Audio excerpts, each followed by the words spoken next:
ఏం తెంపుతున్నావు? ఏమంటారు దాన్ని? పచ్చడి కాదు, చిక్కుడు కాయ. చిక్కుడు కాయ. చూడు చిక్కుడు కాయ. ఏం మాట్లాడుతున్నాం భాష?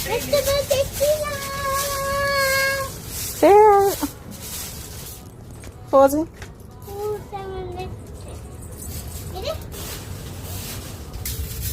అవును, సాయంత్రం మిహిరా నాన్నతో హలో నాని చెప్పు, మాట్లాడు.